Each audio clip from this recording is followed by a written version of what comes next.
Welcome to Arizona Barrio Stories. I'm Irma. Thank you for watching. Thank you for being a member of our site. And if you're not a member, please join. Your story is important to us and we want to hear it. Today's special guest is going to give us some information about himself, plus who he's affiliated with. Please introduce yourself. So, thank you for having me on your show. My name is Pedro Cons and I'm with Adelante Healthcare and also born and raised in South Phoenix. Give me some information on you growing up. What grade school, what high school did you attend? So I went to Roosevelt School in the early beginnings, and unfortunately my school burned down when I was in third grade. You had nothing to do with it? No, I had nothing to do with it. And so after it burned down, unfortunately, Roosevelt School was on 7th Street in Southern, and I ended up going to C.E.O. Greenfield School. And ended up being there for about 4 years until I graduated, and then went to South Mountain High School. And off camera, you said you're not a rebel, but you were a first year Jaguar. Yes. Now, tell us about things that happened during that time period, during high school days. What were you like? What obstacles did you encounter? Who were the people that motivated you? Well, so first let me talk about the obstacle. And, I'm not ashamed to say that I unfortunately didn't graduate from high school. I was supposed to graduate the year class of 91 in South Mountain. But, that was one of my true obstacles. But one of the persons that I would say really inspired me to continue my education, because I didn't have that thought of actually attending college or graduating. It wasn't, something that I was thinking about, was Stella Torres from South Mountain Community College. She ran a program called A.S.U. Tell us about the A.S.U. program. Achieving a college education. Typically they take kids in their sophomore year in high school, and then by the time they graduate from high school they end up with 30 some odd credit hours and continue on to either a community college or then to a university. I was a little different. I actually went in one of her programs called Project Diploma. And that Project Diploma was at South Mountain Community College. I ended up getting my G.E.D. And then she adopted me into the program, and I went on with other kids and that were very successful, and I would say they were also my motivation. Ended up graduating from South Mountain Community College and then went on to A.S.U. and met some really cool and inspiring individuals like Rick Chavoya and those folks that also were mentors of mine. Tell me about your family. Tell me about your parents and siblings. So I grew up in a single-family household. My mother, raised us and, really gave us, we grew up poor, but, she definitely provided for us and cared for us and made sure that we had everything that we needed, to be successful. I remember one of my stories was that, when I dropped out of high school, she gave me an ultimatum. She said, Pedro, you either go back to school, get a job, or you need to leave the house. And so, of course, tough love. Tough love. And so I ended up, deciding to go back to school, and that's when I found Project Diploma. But it was a good childhood and a good upbringing. Lots of family. Although my parents were divorced, I did visit with my father often. And some people may remember his name. His name was Pete, just like mine, or actually Pedro también, but he went by Pete. And he had a shop on 7th Street called Big Pete's Auto. And then he also had another one with Ace Muffler and tire repair, or Ace Muffler and brake repair on Central. Even with that, growing up with my father and learning to be a mechanic and do my own brakes at 11 years old was also interesting and fun. Oh my! Did they pay you? He did pay me a little bit. Mainly eating at Quinoa, right there, if you remember. Yes. Quinoa. Tell me about your journey into Adelante. How did you end up, with CPLC? Tell me how that happened. So, my career took me to many places, and I was a school counselor within the Isaac School District. I was a director at A.S.U. And then I remember the day I went to Chicanos por la Causa. And, I was a young director and moving over to Chicanos por la Causa. And ironically, I had brought over Carmen Heredia to Valle del Sol, and now she's the CEO of Valle del Sol. So, that was a great, switch for us as well. But I spent almost 15 years at Chicanos por la Causa. overseeing the behavioral health area, and then under El Mundo Hidalgo, learning and transferring to different areas and learning more about Chicanos por la Causa. I was the VP of HR, I was the VP of multifamily properties and so forth, and of course had many other opportunities there with strategic initiatives, working directly for El Mundo and then also with David, and becoming one of David's executives when he became the CEO. And so I was with David for 5 years as an executive overseeing the company as well.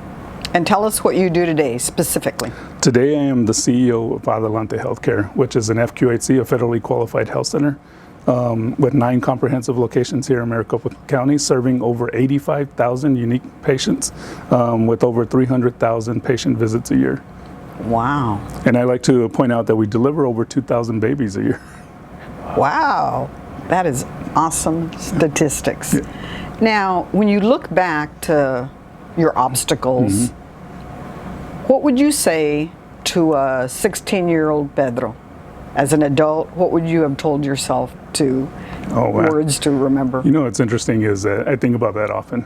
If I knew then what I know now, it'd be a whole different story. So I would tell people that to really motivate yourself by challenging yourself every day. Every day, I challenge myself to do something that I normally would be afraid of, or to put myself in in thinking outside the box, right? And when you do that on a daily basis, and you challenge yourself, you definitely will be successful. We are always looking for people that will uplift other people. You have children now. Are these the type of consejos or advice that you're giving to your children? Oh, no, absolutely. One of my daughters who's here with us on the show, she reads a book every day. And, one of the books that I challenged her to read was Rich Dad, Poor Dad. And, and so when I think about what I didn't know as a child was, about finances and about life and how to take ourselves, to that next level. And so I definitely, try to give them all those consejos, as much as I possibly can in life. And even this morning when my daughter and I were having breakfast together, we're just talking, about what she's doing in school and what's important to her. And we just talk about life in general. That's a good father thing. When you think of the word barrio, what comes to mind?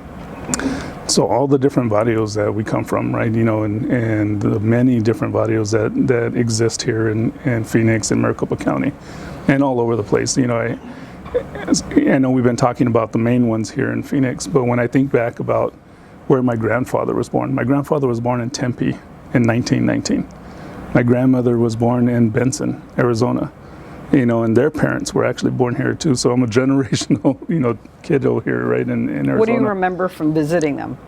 And what I remember is definitely in the different barrios, like mentioned earlier when we were talking 8th Street and 10th Street, just north of Baseline and south of Vineyard, is where I primarily grew up, attending C.O. Greenfield School, and my biggest memory in our barrio there was the weekends and my grandmother singing and cleaning the house, and it was just a beautiful memory that I have.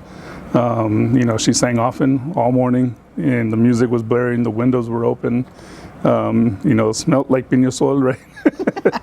And it was just a wonderful memory. One of my other fond memories that I have of growing up in South Phoenix, and many folks may remember this, is driving down Baseline Road and smelling the citrus and the flowers, and the drop in temperature that you would experience, would drop literally 10 degrees because of all the orchards and the water and the flowers when you hit 40th, Street. It was definitely an amazing memory as well, but as you all know, it no longer exists with all the houses that are built there. We've gone through a transformation here in the valley, and unfortunately the Japanese flower gardens took a hit. And yes. Tell me about your footprint that you want to leave.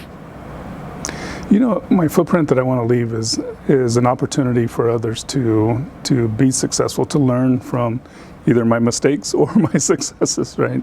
And it's something that I enjoy doing, is empowering all of my staff, my friends, my family, to do more and be more, right? And to have the opportunities that I did not have before, and to leave those opportunities, for the future.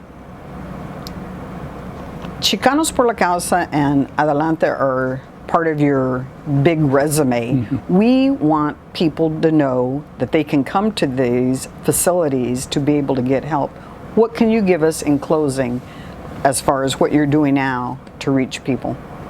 Yeah, so one of the things that we're out there in social media, and with on Facebook and other media venues, but we also can be contacted at Adelante or found on at adelante.com. And can you give us your email address in case somebody wants to contact you? Oh yes, no, absolutely. So my email address is fairly easy. It's Cons, C-O-N-S, at AdelanteHealthcare.org. Thank you for visiting us today. Thank you for your story. And I sure like the story about the Japanese flower gardens. I mean, that's, I think, sticks with a lot of people. And your Nana in Benson, Arizona. And it's good to tell those stories so we can remember. No, absolutely no, thank you. Thank you. Thank you for watching our show today. You have a story too. Your story is waiting for you to tell it. Don't wait on somebody else to tell your story. You need to tell your own story.